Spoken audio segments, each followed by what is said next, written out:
नमस्कार दोस्तों, SN electrical academy के यूट्यूब चैनल पे आपका स्वागत है। दोस्तों, हम एक बार फिर आपके बीच उपस्थित हुए हैं इलेक्ट्रीशियन ट्रेड थ्योरी के सीबीटी एग्ज़ाम का क्वेश्चनों को लेकर के। दोस्तों, आज बैक पेपर हुआ है जिसमें इलेक्ट्रीशियन ट्रेड थ्योरी के पेपर सीबीटी एग्ज़ाम आज हुए हैं। उन क्वेश्चनों को हमारे पास स्टूडेंट ने भेजा हुआ है, उन्हीं क्वेश्चनों का हम एनालिसिस करेंगे कि आज क्वेश्चन का लेवल कैसा रहा। और जो स्टूडेंट कल एग्ज़ाम देने जाएंगे, यानी 2 फरवरी को जो स्टूडेंट एग्ज़ाम देने जाएंगे, उन लोगों के लिए, उन स्टूडेंट के लिए ये वीडियो काफ़ी इम्पोर्टेंट होगी, क्योंकि इसमें से उनको कल सीबीटी एग्ज़ाम में हूबहू क्वेश्चन रिपीट ज़रूर होंगे। क्योंकि प्रीवियस एग्ज़ामों में देखा गया है सीबीटी एग्ज़ाम में कि क्वेश्चन रिपीट हुए थे, तो वो स्टूडेंट इन क्वेश्चनों को अच्छे से देखेंगे और समझेंगे। फिर भी किसी क्वेश्चन पे डाउट हो जाएगा तो हमें कमेंट करेंगे, तो हम उसका रिप्लाई ज़रूर उनको देंगे। और दोस्तों, साथ ही साथ आपसे निवेदन रहेगा कि इस वीडियो को ज़्यादा से ज़्यादा लाइक करें, शेयर करें, और यदि आप इस चैनल पर नए हैं तो प्लीज़ दोस्तों इस चैनल को सब्सक्राइब करें। दोस्तों, हमें आप सभी स्टूडेंट से अनुरोध है कि आप अधिक संख्या में इस चैनल को सब्सक्राइब करें, ताकि हमें ऑनलाइन पढ़ाने का परमिशन मिल जाए। और हम एक सीरीज़ लाने वाले हैं जो इलेक्ट्रीशियन ट्रेड थ्योरी और वर्कशॉप कैलकुलेशन की सीरीज़ होगी। वो सीरीज़ ये है कि शाम को मैं आपको यूट्यूब पे, जब आप अधिक संख्या में सब्सक्राइब कर देंगे तो हमें यूट्यूब द्वारा परमिशन मिल जाएगी ऑनलाइन पढ़ाने के लिए। उसके ठीक बाद मैं आपको यूट्यूब पे ऑनलाइन 1 घंटे वर्कशॉप कैलकुलेशन और 1 घंटे इलेक्ट्रीशियन ट्रेड थ्योरी पढ़ाऊँगा। तो वर्कशॉप कैलकुलेशन तो सभी ट्रेड के लिए है, जैसे फिटर हुआ, इलेक्ट्रीशियन हुआ, डीजल मैकेनिक हुआ, वेल्डर हुआ, उन सभी स्टूडेंट के लिए वर्कशॉप कैलकुलेशन जो होता है वो सेम होता है। तो वो स्टूडेंट भी इस चैनल को सब्सक्राइब करें प्लीज़, ये आपसे निवेदन रहेगा हमारा। तो आइए दोस्तों, आज सीबीटी एग्ज़ाम में कौन कौन से क्वेश्चन आए थे उनको हम आज देखते हैं। क्योंकि कल जिन स्टूडेंट का एग्ज़ाम है, इन क्वेश्चनों को वो स्टूडेंट देख करके जाएं, जिससे आपको सीबीटी एग्ज़ाम में जब आप बैठेंगे तो इससे क्वेश्चन आपको 100% हूबहू रिपीट होंगे और मिलेंगे। तो आइए दोस्तों क्वेश्चन देख लेते हैं। क्वेश्चन जो है ये 73 नंबर क्वेश्चन आया हुआ है आज के सीबीटी एग्ज़ाम में। इसमें कह रहा है कि गैर परंपरागत ऊर्जा स्रोत कौन है, मतलब नॉन कन्वेंशनल एनर्जी सोर्स कौन सा है। तो ऐसा सोर्स जिसमें एनर्जी भविष्य में समाप्त नहीं होने वाली हो, वह जो एनर्जी होता है वो गैर परंपरागत में आता है, और जो समाप्त होने वाला होता है वो परंपरागत में आता है। तो इसमें जो ऑप्शन ए जो है हवा, विंड एनर्जी, ये गैर परंपरागत में आता है, इसलिए ऑप्शन नंबर ए सही हो जाएगा। पानी है, भाप है और डीजल जो है ये परंपरागत में है, ये भविष्य में समाप्त होने वाले हैं, इसलिए ये तीनों परंपरागत में आएंगे। और यहाँ गैर परंपरागत कहा है, इसलिए ऑप्शन नंबर ए सही हो जाएगा। नेक्स्ट जो क्वेश्चन पूछा गया था आज सीबीटी एग्ज़ाम में, वो आया था कि ऊर्जा का प्राकृतिक स्रोत क्या है, मतलब नेचुरल सोर्स एनर्जी का पूछा है, तो वो होता है सूर्य, जो ऑप्शन नंबर ए में दिया हुआ है, इसलिए ऑप्शन नंबर ए हो जाएगा। नेक्स्ट क्वेश्चन जो है 175 नंबर क्वेश्चन पूछा गया था। इसमें कह रहा है कि हाइड्रो इलेक्ट्रिक प्लांट की योजनाबद्ध व्यवस्था के घटक में एक्स से दिखाए गए भाग का क्या नाम है। तो एक्स से भाग जो दिखाया गया है इसे हम सर्च टैंक कहते हैं। सर्च टैंक जो होता है ये पेन स्टॉक है। इस पेन स्टॉक को क्षतिग्रस्त होने से बचाने का जो काम करता है वो सर्च टैंक होता है। इसलिए ये ऑप्शन नंबर बी सही हो जाएगा, सर्च टैंक। नेक्स्ट जो क्वेश्चन पूछा गया था 176 नंबर, इसमें कह रहा है कि एक गैर परंपरागत ऊर्जा स्रोत कौन है। गैर का मतलब नॉन कन्वेंशनल, जो भविष्य में एनर्जी समाप्त होने वाली नहीं है। तो लिग्नाइट जो होता है ये कोयले का एक रूप है, ये कोयला भी समाप्त होने वाला है, इसलिए ये परंपरागत में आएगा, कन्वेंशनल में आएगा, इसलिए नहीं होगा। बी जो है सूर्य की किरणें, ये गैर परंपरागत में आएगी, नॉन कन्वेंशनल एनर्जी सोर्स में आएगा, इसलिए ऑप्शन नंबर बी सही हो जाएगा। नेक्स्ट क्वेश्चन जो पूछा गया था ये 206 नंबर, इसमें कह रहा है कि वितरक प्रणाली में वितरकों के लिए सब स्टेशन को कौन से विद्युत लाइनों से जोड़ा जाता है। मतलब डिस्ट्रीब्यूशन सिस्टम को किस सिस्टम से जोड़ा जाता है, तो वह फीडर से जोड़ा जाता है, जो ऑप्शन नंबर ए में दिया हुआ है फीडर, इसलिए ऑप्शन नंबर ए सही हो जाएगा, फीडर। नेक्स्ट क्वेश्चन जो पूछा गया है वो 207 नंबर, इसमें कह रहा है कि आईई नियमों के अनुसार मध्य वोल्टेज घरेलू इंस्टॉलेशन में किन्हीं दो चालकों के बीच इंसुलेशन प्रतिरोध कितना होता है। तो किसी दो चालकों के बीच इंसुलेशन प्रतिरोध जो होता है वो 1 मेगा ओम से अधिक होना चाहिए। ऑप्शन जो ए दिया हुआ है अनंत नहीं होगा, बी जो है 1 मेगा ओम से अधिक, यानी ऑप्शन नंबर बी सही हो जाएगा। और हाई रजिस्टेंस को मापने के लिए मेगर का प्रयोग किया जाता है, और मेगर जो रजिस्टेंस में मेजर करता है वो मेगा ओम में करता है। नेक्स्ट जो क्वेश्चन पूछा गया था 208 नंबर, इसमें कह रहा है कि विविधता कारक का मान क्या होगा, मतलब डाइवर्सिटी फैक्टर का फार्मूला क्या होगा। तो डाइवर्सिटी फैक्टर का फार्मूला जो होता है वो मिनिमम एक्चुअल लोड बटा इंस्टॉलेशन लोड होता है। तो डाइवर्सिटी फैक्टर को डीएफ से प्रेजेंट करते हैं, यानी DF equal to minimum actual load बटा इंस्टॉल लोड, यानी ऑप्शन नंबर ए सही हो जाएगा। नेक्स्ट जो क्वेश्चन पूछा गया था ये 209 नंबर, इसमें कह रहा है कि घरेलू उपभोक्ता के लिए अपनाई गई एसी वितरण लाइन में वोल्टेज अनुपात क्या होता है। घरेलू जो सिस्टम होता है वो सिंगल फेज होता है या 3 फेज 4 वायर होता है, 4 वायर, और इसमें जो वोल्टेज की रेंज होती है वो 415 वोल्ट से 230 या 240 वोल्ट तक मापी जाती है। इसमें ऑप्शन नंबर एक में आप देखेंगे तो 415 वोल्ट बाई 240 वोल्ट, यानी ऑप्शन नंबर ए सही हो जाएगा।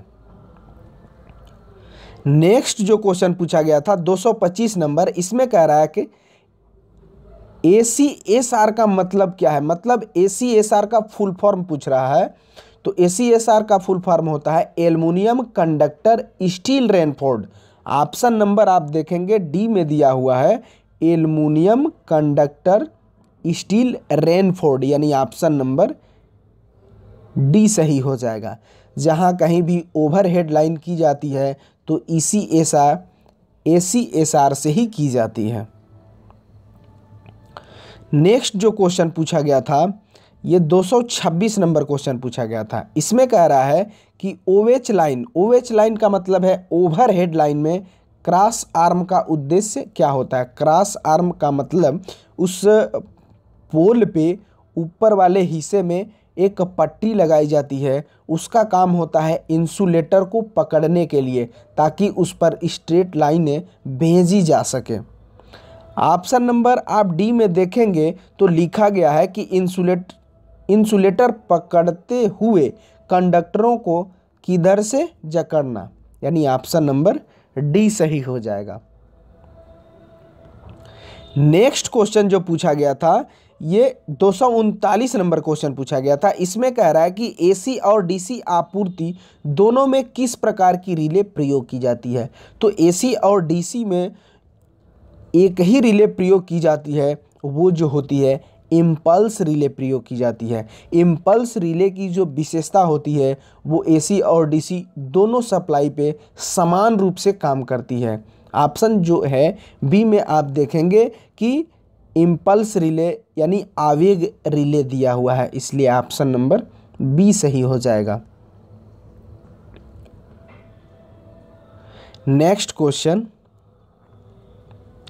206 नंबर, इसमें कह रहा है कि वितरण लाइनों में वितरकों के लिए सब स्टेशन में कौन सी विद्युत लाइन जोड़ी जाती है, तो ये फीडर होता है। पहले क्वेश्चन का सलूशन हम कर दिए हैं। इसमें 207 नंबर में भी आईई नियमों के अनुसार घरेलू इंस्टॉलेशन में किन्हीं दो चालकों के बीच इंसुलेशन, ये क्वेश्चन पुनः एक बार ऊपर आया हुआ है, वहाँ एक्सप्लेन किए थे। 1 मेगा ओम से अधिक होना चाहिए, यानी ऑप्शन नंबर बी सही हो जाएगा। ये डाइवर्सिटी फैक्टर का भी हम एक्सप्लेन किए, इसका मिनिमम इंस्टॉल लोड बटा मिनिमम एक्चुअल लोड बटा इंस्टॉल लोड होता है। ऑप्शन नंबर ए सही हो जाएगा। ये भी ऊपर क्वेश्चन हुआ है और ये भी ऊपर क्वेश्चन हुआ है। यहाँ से 142 नंबर क्वेश्चन में कह रहा है कि यूपीएस का संक्षिप्त रूप का पूर्ण रूप मतलब विस्तार कीजिए, यानी यूपीएस का फुल फॉर्म बताइए।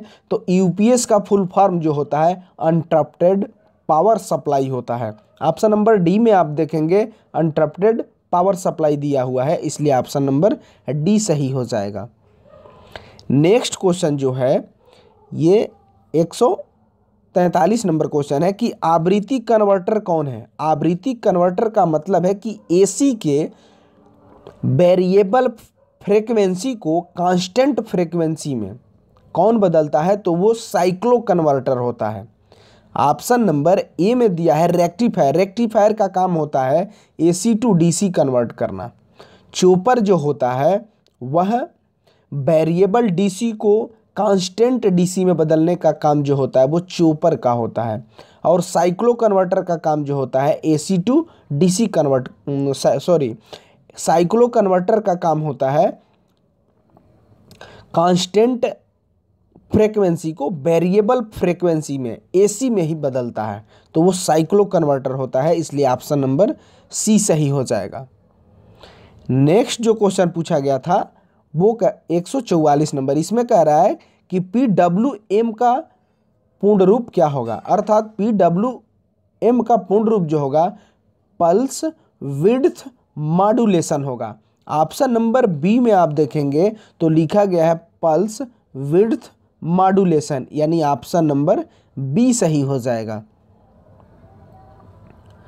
नेक्स्ट क्वेश्चन जो पूछा गया था वो 7 नंबर क्वेश्चन पूछा गया था। इसमें कह रहा है कि निष्क्रिय घटक कौन सा है। निष्क्रिय घटक का मतलब हुआ पैसिव कंपोनेंट, और पैसिव कंपोनेंट का प्रयोग हम इलेक्ट्रिकल सर्किट में करते हैं। और इसमें पैसिव कंपोनेंट में कौन कौन से आएंगे, तो इसमें RLC आता है, मतलब रजिस्टर, इंडक्टर और कैपेसिटर, ये जो है पैसिव कंपोनेंट में आते हैं।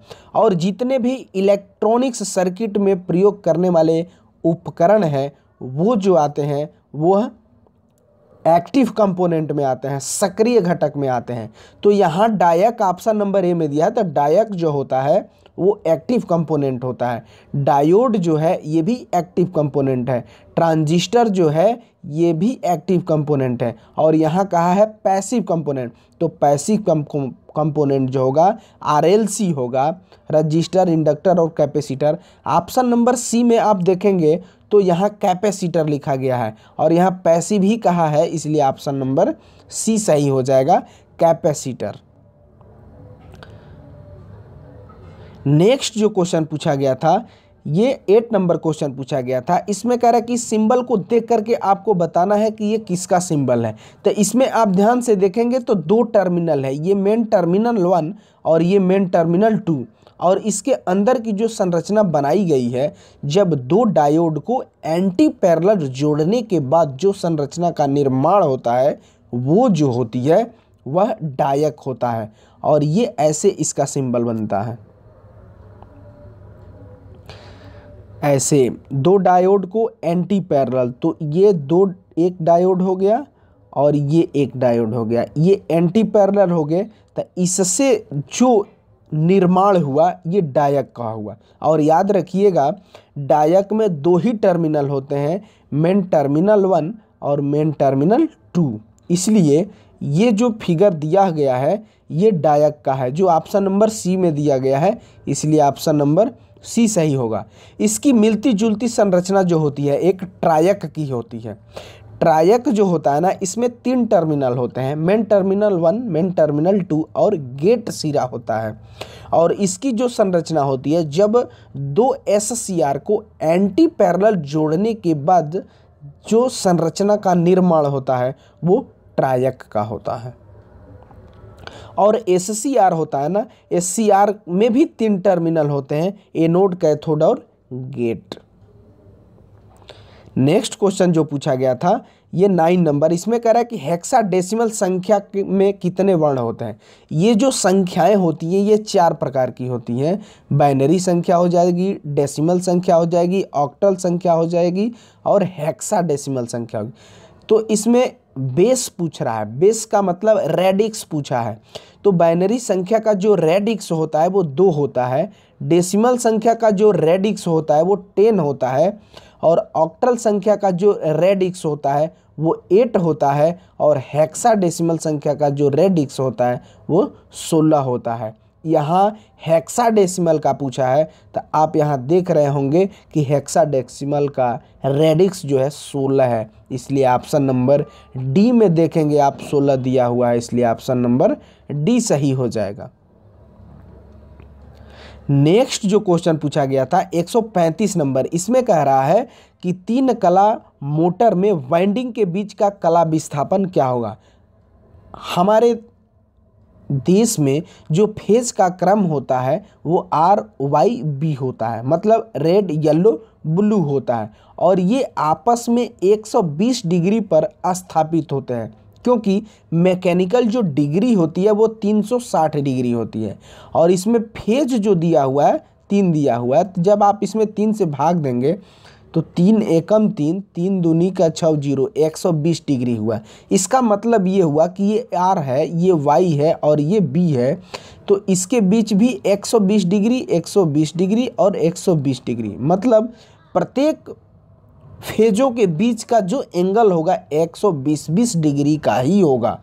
तो ऑप्शन नंबर आप बी में देखेंगे तो 120 डिग्री दिया हुआ है, इसलिए ऑप्शन नंबर बी सही हो जाएगा। नेक्स्ट जो क्वेश्चन है वो 36 नंबर क्वेश्चन है। इसमें कह रहा है कि ये आपको फिगर दिया गया है, चित्र दिया गया है, इसमें आपको पहचान करना है कि इस एक्स से दिखाए गए भाग का नाम क्या है। तो हम आपको बताते हैं कि ये पूरी जो ड्राइंग बनी है ये रोटर है, और ये जो रोटर है इस रोटर का जो नाम है वो बाउंड रोटर है। बाउंड रोटर का प्रयोग कहाँ किया जाता है, तो 3 phase slip ring induction machine में इस रोटर का प्रयोग किया जाता है, और इस रोटर का नाम जो हुआ बाउंड रोटर हुआ। तो इस बाउंड रोटर में ये रोटर वाला हिस्सा हो गया जिस पर बाइंडिंग की गई है, और इसके ये साफ्ट है, साफ्ट पर ये एक्स से दिखाए गए भाग को ही पूछ रहा है। तो ये जो एक्स से दिखाए गए भाग का नाम है स्लिप रिंग। और याद रखिएगा बाउंड रोटर का प्रयोग हम हाई स्टार्टिंग टार्क और हाई स्पीड वाली मोटरों में बाउंड रोटर का ही प्रयोग किया जाता है। इसकी विशेषता में ये आती है कि जहाँ पे हाई स्टार्टिंग टार्क की मशीनें प्रयोग की जाती हैं वहाँ पे जो रोटर होगा वो बाउंड रोटर होता है, और बाउंड रोटर का प्रयोग slip ring 3 phase slip ring induction machine में किया जाता है। और उस मोटर की भी विशेषता होती है कि उसका स्टार्टिंग टार्क हाई होता है। फिलहाल इसमें इस पार्ट को पूछा था तो याद रखिएगा ये स्लिप रिंग है। ऑप्शन नंबर सी डी में देखेंगे आप तो स्लिप रिंग लिखा गया है, इसलिए ऑप्शन नंबर डी सही हो जाएगा। नेक्स्ट जो क्वेश्चन है ये 125 नंबर क्वेश्चन में कह रहा है कि 3 कला, ये भी क्वेश्चन पूछा गया था, 3 कला स्क्वायरल केज प्रेरण मोटर में स्लिप की गणना करने का फार्मूला क्या होगा। स्लिप का फार्मूला होता है NS = slip, slip S equal to NS, NS को कहते हैं synchronous speed minus NR rotor speed. इन दोनों का जो अंतर होता है वो स्लिप होता है। यहाँ केवल स्लिप ही पूछा था, यानी ऑप्शन आप ए देखेंगे तो स्लिप इक्वल टू NS माइनस NR दिया हुआ है, इसलिए ऑप्शन नंबर ए सही हो जाएगा। यदि अंशीय स्लिप पूछता तो उस कंडीशन में डी ऑप्शन होगा, अर्थात स्लिप इक्वल टू NS माइनस NR अपन NS होता, और परसेंटेज में कहता तो यहीं पे इंटू 100 कर देते, लेकिन यहाँ केवल स्लिप पूछा है, इसलिए ऑप्शन नंबर ए यहाँ सही हो जाएगा। नेक्स्ट जो क्वेश्चन आज आया हुआ था 126 नंबर, इसमें कह रहा है कि गति नियंत्रण वाला सर्किट कौन है। ये पूरा जो सर्किट है, इस सर्किट का नाम क्या है, तो यहाँ इस आप स्टॉप बटन जो लिखा गया है इसका जो नाम होता है NC होता है।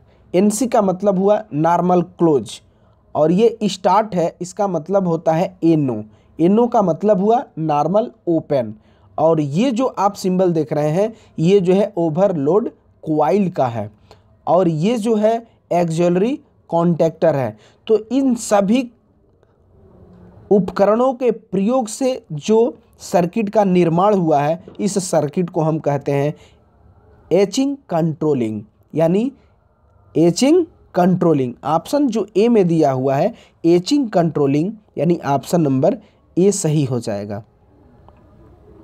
नेक्स्ट क्वेश्चन जो पूछा गया था 127 नंबर, इसमें कह रहा है कि AC मोटर के स्टेटर में कुल विद्युतीय डिग्री की गणना करने के लिए किस सूत्र का प्रयोग किया जाता है। मतलब total electrical degree equal to का फार्मूला पूछा है, तो total electrical degree equal to 180 into pole होता है। याद रखिएगा, total electrical degree equal to 180 into pole होता है। तो यहाँ जो है ऑप्शन नंबर डी में आप देखेंगे तो कुल विद्युत डिग्री इक्वल टू 180 इंटू पोल दिया हुआ है, इसलिए ऑप्शन नंबर डी सही हो जाएगा। नेक्स्ट जो क्वेश्चन पूछा गया था इसमें कह रहा है कि कौन सा कुचालक सामग्री श्रेणी बी के कुचालन की है। तो याद रखिएगा, इंसुलेशन मटेरियल के आधार पर ये जो सीरीज होती है वो टोटल 7 प्रकार की होती है। ये 7 प्रकार जो होता है वाई होता है, ए होता है, बी होता है, सी होता है, डी होता है, ई होता है और एफ होता है। 1 2 3 4 5 6 7, ये 7 होती है। इसमें जो टाइप पूछा गया है बी का पूछा गया है, तो याद रखिएगा यहाँ हम बता देते हैं बी और एफ इन दोनों का जो टेम्परेचर होता है मटेरियल होता है, इसमें मटेरियल जो होगा वो सेम होगा दोनों में, बी और एफ दोनों में। इसमें कौन आएगा तो अभ्रक, फाइबर ग्लास और एस्बेस्टस होता है। टेम्परेचर इनका सबका अलग अलग होता है। आपको बता दें, अगर वाई का टेम्परेचर पूछता है तो 90 डिग्री होता है, ए का 105 डिग्री होता है, बी का यदि टेम्परेचर पूछे तो 130 डिग्री होता है, सी का 180 से ऊपर होता है और डी का 120 डिग्री होता है। ई का जो पूछे तो ई का यदि कहे, एफ दिया है, एफ का 155 डिग्री होता है और ई का डी नहीं सीरीज होती है, सी होती है। एक एच सीरीज होती है, डी नहीं होता है। एच जो होता है 180 डिग्री होता है। फिलहाल यहाँ जो पूछा था बी में मटेरियल पूछा था, तो बी और एफ दोनों का मटेरियल याद रखिएगा सेम होता है, अभ्रक, फाइबर ग्लास और एस्बेस्टस। तो अभ्रक नहीं दिया है, अभ्रक फाइबर ग्लास दिया हुआ है, एस्बेस्टस भी नहीं दिया हुआ है। तो ऑप्शन नंबर सी में आप देखेंगे तो दिया हुआ है फाइबर ग्लास, इसलिए ऑप्शन नंबर सी सही हो जाएगा। नेक्स्ट क्वेश्चन 79 नंबर, इसमें कह रहा है कि श्रेणी एफ इंसुलेशन का टेम्परेचर क्या होता है। अभी ऊपर क्वेश्चन का एक्सप्लेन किए तो उसमें हम बताएं, एफ का जो टेम्परेचर होता है 155 डिग्री होता है, जो ऑप्शन नंबर डी में दिया हुआ है, इसलिए ऑप्शन नंबर डी सही हो जाएगा। नेक्स्ट क्वेश्चन जो आया हुआ था वो 80 नंबर, इसमें कह रहा है कि निरंतर गति ड्राइव के लिए किस डीसी मोटर का उपयोग किया जाता है। मतलब कि इंग्लिश साइड में आप देखेंगे तो लिखा है कि डीसी मोटर, कौन सी डीसी मोटर का हम यूज़ करेंगे जो कांस्टेंट स्पीड वाली मोटर हो। तो डीसी मशीन में जो कांस्टेंट स्पीड वाली मोटर होती है वो डीसी मोटर ही होती है, डीसी में शंट मोटर। तो ऑप्शन नंबर बी में दिया हुआ है डीसी शंट मोटर, इसलिए ऑप्शन नंबर बी सही हो जाएगा। ये ऐसी मोटर है कि इसमें लोड जितना देना है उतना दे दें, उससे थोड़ी अधिक भी दे दें तो इसकी जो विशेषता होती है, ये एक स्पीड कांस्टेंट स्पीड पर लगातार मोटर चलती रहती है। इसमें जो वेरिएशन होता है हल्का थोड़ी सी ये इसकी स्पीड घटती है, फिर भी अन्य मोटरों की मुकाबले ये देखा गया है कि डीसी शंट मोटर की जो स्पीड होती है लगातार एक कांस्टेंट मान पे लगातार चलती रहती है। तो यहाँ कांस्टेंट स्पीड के लिए हम डीसी शंट मोटर को ही प्रीफर करेंगे, इसलिए ऑप्शन नंबर बी सही हो जाएगा। नेक्स्ट क्वेश्चन 81 नंबर भी क्वेश्चन आया हुआ था। इसमें कह रहा है कि लिफ्ट में किस प्रकार की डीसी मोटर का प्रयोग किया जाता है। तो डीसी मोटर में अगर लिफ्ट का कहा है तो लिफ्ट में लिफ्ट हो, क्रेन हो, कंप्रेसर हो, इस प्रकार के में जो मोटर प्रयोग की जाएगी वो डीसी श्रेणी मोटर प्रयोग की जाएगी। जो ऑप्शन नंबर ए में दिया हुआ है डीसी श्रेणी मोटर, इसलिए ऑप्शन नंबर ए सही हो जाएगा। नेक्स्ट क्वेश्चन 61 नंबर, इसमें कह रहा है कि डीसी मोटर की गति की गणना करने के लिए कौन सा फार्मूला होता है। तो डीसी मोटर में गति ज्ञात करने का जो फार्मूला होता है N = EB/φ होता है। N जो है वो स्पीड है, EB जो है बैक EMF है और φ जो है फ्लक्स है। इसलिए ऑप्शन नंबर आप देखेंगे तो ये फार्मूला है N = EB/φ। ऑप्शन नंबर ए में दिया हुआ है N = EB/φ, इसलिए ऑप्शन नंबर ए सही हो जाएगा। नेक्स्ट जो क्वेश्चन आया हुआ है 62 नंबर भी क्वेश्चन आया था। इसमें कह रहा है कि 4 पोल डीसी मोटर की आर्मेचर में डुप्लेक्स लैप बाइंडिंग है, तो कितने समानांतर रास्ते होंगे। तो लैप बाइंडिंग में जितने पोल होते हैं उतने पैरेलल रास्ते होते हैं, मतलब यहाँ 4 पोल है तो 4 रास्ते भी होंगे, लेकिन यहाँ कंडीशन लगा दिया है कि डुप्लेक्स बाइंडिंग है। डुप्लेक्स का मतलब 2, यानी यहाँ 2 से गुणा करेंगे, 4 दूनी का 8, यानी 8 रास्ते हो जाएंगे। ऑप्शन नंबर डी में दिया हुआ है 8 रास्ते, इसलिए ऑप्शन नंबर डी सही हो जाएगा। यदि यहाँ पे ट्रिप्लेक्स लिखा रहता तो 3 से गुणा करते, यदि यहाँ क्वाड्रुप्लेक्स लिखा रहता तो यहाँ 4 से गुणा करते। नेक्स्ट जो क्वेश्चन पूछा गया था 63 नंबर, इसमें कह रहा है कि डीसी मोटर में आर्मेचर के घूमने की दिशा कौन सा नियम निर्धारित करता है। तो डीसी मोटर में आर्मेचर के घूमने की दिशा कहेगा तो उसके लिए फ्लोमिंग का दाएं हाथ का नियम होता है। सॉरी दोस्तों, डीसी मोटर का कहा है तो फ्लोमिंग के बाएं हाथ का नियम होता है, जो ऑप्शन नंबर सी में दिया हुआ है, इसलिए ऑप्शन नंबर सी सही हो जाएगा। यदि यही क्वेश्चन कहता कि डीसी जनरेटर में आर्मेचर की घूमने की दिशा ज्ञात करने के लिए कौन सा नियम प्रयोग करते हैं, तो उस कंडीशन में फ्लोमिंग के दाएं हाथ का नियम होता। और याद रखिएगा, मोटर हो या जनरेटर हो, दोनों में प्रेरित ईएमएफ की दिशा ज्ञात करने के लिए कहेगा तो उसके लिए फ्लोमिंग का दाएं हाथ का ही नियम प्रयोग किया जाता है। फिलहाल यहाँ मोटर में पूछा था, इसलिए फ्लोमिंग के बाएं हाथ का नियम लगेगा। नेक्स्ट क्वेश्चन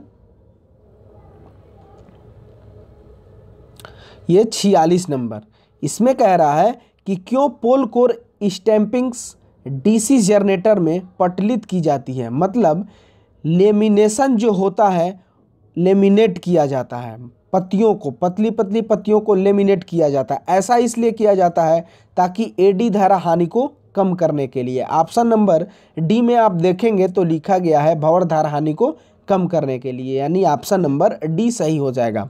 यदि किसी मशीन में भंवर धारा हानि ज़्यादा होगी तो वो मशीन हीट होगी, और हीट होगी तो स्वाभाविक है कि उसकी बाइंडिंग शॉर्ट हो सकती है। नेक्स्ट जो क्वेश्चन पूछा गया था 47 नंबर, इसमें कह रहा है कि इलेक्ट्रोप्लेटिंग प्रक्रिया के लिए किस प्रकार के डीसी जनरेटर का प्रयोग किया जाता है। तो इलेक्ट्रोप्लेटिंग हो, सेंट्रीफ्यूगल पंप हो या बैटरी चार्जिंग हो, लिफ्टिंग लोड हो, इस टाइप के जितने भी एप्लीकेशन होते हैं वो शंट जनरेटर में प्रयोग किए जाते हैं, इसलिए शंट जनरेटर होगा जो ऑप्शन नंबर ए में दिया हुआ है, इसलिए ऑप्शन नंबर ए सही हो जाएगा। अगर डीसी ट्रांसमिशन लाइन में हुए वोल्टेज ड्रॉप को पूरा करना है तो उसमें हम शंट जनरेटर का प्रयोग करते हैं। नेक्स्ट क्वेश्चन जो पूछा गया था ये 48 नंबर, इसमें कह रहा है कि डीसी जनरेटर में कैपेसिटिंग बैंडिंग का उद्देश्य क्या है। कंपनसेटिंग बैंडिंग का जो उद्देश्य होता है वो डीमैग्नेटाइजिंग जो इफेक्ट आता है उसको न्यूट्रलाइज करने के लिए प्रयोग किया जाता है। ऑप्शन जो ए है वो कठोर कम्यूटेशन कम करता है, नहीं। बी जो है नियत आउटपुट वोल्टेज बनाने के लिए, ये भी नहीं होगा।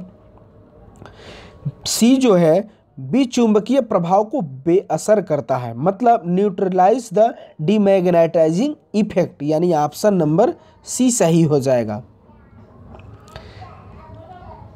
नेक्स्ट क्वेश्चन जो है ये 14 नंबर भी क्वेश्चन आया था, इसमें कह रहा है कि 4 पोल डीसी जनरेटर के डुप्लेक्स लैप बाइंडिंग में समानांतर रास्तों की संख्या बताइए। लैप बाइंडिंग है तो जितने पोल उतने रास्ते, यहाँ 4 पोल है तो ये 4 पोल हो जाएगा, तो पैरेलल रास्ते भी 4 हो जाएंगे। लेकिन यहाँ कंडीशन लगा दिया डुप्लेक्स बाइंडिंग, यानी 2 से यहाँ गुणा करेंगे, यानी 4 दूनी का 8, टोटल रास्ते जो होंगे 8 होंगे। ऑप्शन नंबर सी में दिया हुआ है 8, इसलिए ऑप्शन नंबर सी सही हो जाएगा। याद रखिएगा यदि यहाँ ट्रिप्लेक्स रहता तो 3 से गुणा करते, यदि यहाँ क्वाड्रुप्लेक्स रहता तो यहाँ 4 से गुणा करते। नेक्स्ट जो क्वेश्चन आया हुआ था ये 15 नंबर, इसमें कह रहा है कि डीसी जनरेटर के किस भाग को दिखाया गया है। तो ये जो भाग है आर्मेचर कोर लेमिनेशन है, तो ऑप्शन नंबर आप डी में देखेंगे तो आर्मेचर कोर लेमिनेशन दिया हुआ है, इसलिए ऑप्शन नंबर डी सही हो जाएगा। नेक्स्ट जो क्वेश्चन पूछा गया था इसमें कह रहा है कि डीसी जनरेटर में इंटरपोल कैसे लगाए जाते हैं। तो डीसी जनरेटर में जो इंटरपोल लगाए जाते हैं वो मेन पोल, 2 मेन पोलों के बीच में एक छोटा सा पोल जो लगाया जाता है वो इंटरपोल ही होता है। ऐसे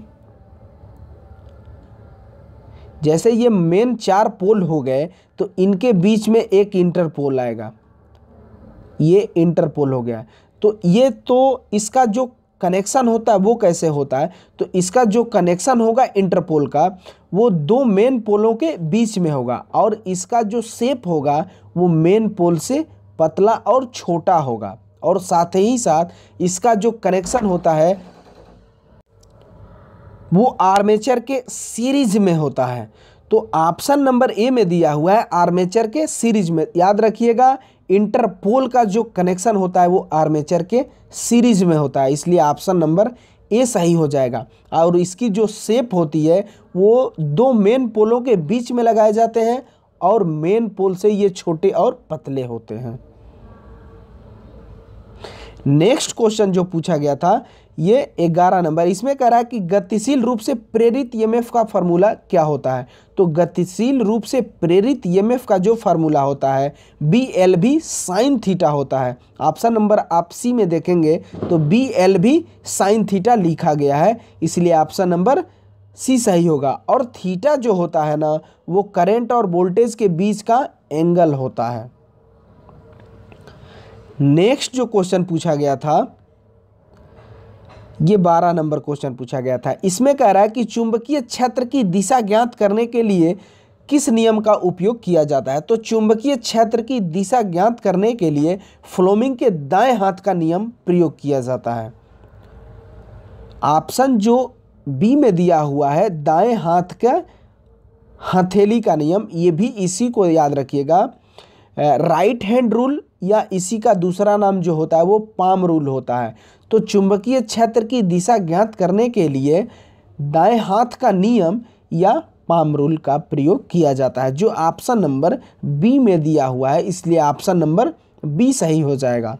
नेक्स्ट क्वेश्चन, और ये आज का अंतिम क्वेश्चन है 13 नंबर, इसमें कह रहा है कि डीसी जनरेटर के किस भाग को दिखाया गया है। तो जो आप इस भाग को देख रहे हैं इस भाग का नाम आपको बताना है। तो इस भाग का नाम है बॉडी या योक या फ्रेम। इसको 3 नामों से जाना जाता है, याद रखिएगा, बॉडी, फ्रेम, योक। तो दोस्तों ये आज के सीबीटी एग्ज़ाम में इलेक्ट्रीशियन ट्रेड थ्योरी के यही क्वेश्चन आज के एग्ज़ाम में आए हुए थे, जो हमारे पास स्टूडेंट ने भेजा हुआ है। इसको आपके बीच हम डिस्कशन किए। जिन स्टूडेंट का कल एग्ज़ाम है, इस क्वेश्चनों को अच्छे से देख करके जाइएगा। आप देख करके अच्छे से जाएंगे तो आप ज़रूर ये पाएंगे कि आपके सीबीटी एग्ज़ाम में कल वाले में इससे क्वेश्चन हूबहू मिलेंगे। और दोस्तों साथ ही साथ आपसे निवेदन रहेगा कि यदि हमारा एक्सप्लेन करने का तरीका आपको अच्छा लगा है तो प्लीज़ दोस्तों इस वीडियो को लाइक कर दीजिए, शेयर कर दीजिए। और यदि आप इस चैनल पर नए हैं तो प्लीज़ इस चैनल को सब्सक्राइब कर लीजिए। तो दोस्तों इस वीडियो में बस इतना ही। तब तक के लिए बाय बाय, टेक केयर। और दोस्तों कल के भी क्वेश्चनों का हम शाम को इसी तरह एनालिसिस करके आपके बीच लाते रहेंगे, इस टाइप की वीडियो। तो इस वीडियो में बस इतना ही। तब तक के लिए बाय बाय, टेक केयर।